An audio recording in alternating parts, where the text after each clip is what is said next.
Hi everyone, welcome to Gagan story time. आज की हमारी स्टोरी है हेलो मेगा बेटा, कैसी हो? घर पे सब कुछ ठीक तो है ना? मम्मी जी जहाँ सब बढ़िया है, आप बिल्कुल फिक्र ना करें। सुबह सुबह ही सासू जी ने फोन करके मेरा हाल पूछा तो मुझे बहुत अच्छा लगा। मेरी शादी को अब तो करीब 1.5 साल होने को आया था, फिर भी नीतीश की माताजी जानी मेरी सास मेरा उतना ख्याल रखती है जैसे कि शादी के शुरुआत महीनों में रखती थी। अब जब उन्होंने मुझे काफी हद तक घर संभालना सिखा दिया है, वह कुछ दिनों के लिए अपने मायके गई है। आखिर इतने साल घर की जिम्मेदारी निभाते हुए वह कभी अपने मायके में सुकून से रह पाई। पर अब मैं हूं ना, आज पता नहीं कैसा दिन निकला था। सब काम उलट पुलट हुए जा रहे थे।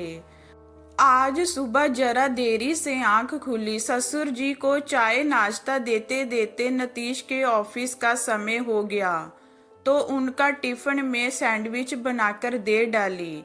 तभी काम वाली बाई का फोन आया कि उसकी तबीयत खराब होने से वह 2-3 दिन नहीं आ पाएगी। मुझ पर एक के बाद एक काम बढ़ते ही जा रहे थे। दोपहर तक मैंने अकेले ही बहुत सारा काम निपटा लिया था, पर मैं थक चुकी थी। अब ससुर जी के भोजन का समय हो रहा था। अभी रोटियां बनाने ही वाली थी कि सासू जी का फोन आ गया। हेलो मेगा, वहाँ सब ठीक तो है? उनके इस तरह प्यार से पूछने पर मैंने मन का हाल उनको बयां कर दिया। अरे कहाँ मम्मी, आज काम वाली भाई नहीं आई है, शायद कल परसों भी ना आए। सुबह से काम में जुटी हुई हूँ, नाश्ता बनाया, साफ सफाई की, मुश्किल से सब काम निपटा रही हूँ। अभी पापा जी के लिए रोटियां भी बनानी है। आज तो कुछ आराम ही नहीं मिलेगा। ठीक है बेटा, कहकर उन्होंने फोन काट दिया। पर मुझे क्या पता था कि मेरा हाले दिल उनको बतलाने पर इतना बड़ा तूफान मच जाएगा। दूसरे दिन करीब 10 बजे दरवाजे की घंटी बजी। देखा तो मम्मी मायके से वापस चली आई। अरे मम्मी जी, आप तो कुछ दिन और रुकने वाली थी ना?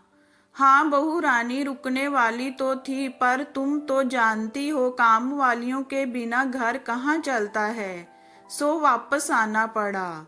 मैं कुछ समझ नहीं पा रही थी, पर उनका लहजा देखकर वह नाराज है जे जान गई थी, क्योंकि हमेशा मुझे बेटा कहकर पुकारने वाली अब मुझे बहू रानी कह रही थी। बहू रानी, अब मुझे काम बता दो ताकि तुम कुछ आराम कर सको। क्यों, सही कह रही हूं ना मैं? उन्होंने कुछ चीरते हुए। हूँ मम्मी जी, काम तो हो जाएगा, मैं कर लूंगी, मुझसे कहा। आप चाहे नाश्ता कर लें, मैंने सरलता से कहा। पर अब सासू जी के मन का ज्वार बाहर आ गया और वह कहने लगी, क्यों, कल तो तुमसे कुछ हो नहीं पा रहा था। कल तो तुम मुझे सारे काम गिनवा रही थी। अरे तुमने तो तुम्हारे पापा जी की रोटियां तक गिनवा दी। मैं तो तुम्हें अपनी बेटी समझती थी, पर तुम मुझे अपनी काम वाली समझ रही हो। वह तो अच्छा हुआ जब वहां मैंने सबको जय बताया कि तुम आज परेशान हो।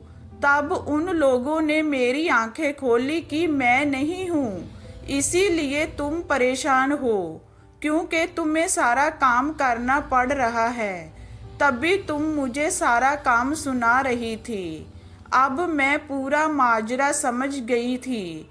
शब्दों की समझ फेरने और कानों के जबर ने छोटी सी बात का रूप बदलकर उसे एक तकरार बना दिया।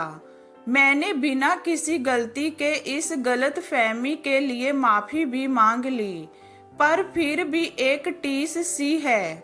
हम सास बहू आज भी साथ ही रहते हैं, पर उस दिन के एक फोन ने हमारे रिश्ते से वो अपनापन छीन लिया। नजदीकी रिश्तों में कभी कभी ऐसी छोटी बातें जिंदगी भर का गम दे जाती है और उसका बोझ हम जिंदगी भर ढोते हैं। तो ये हमारी स्टोरी आपको कैसी लगी हमें कमेंट में बताइए, लाइक कीजिए।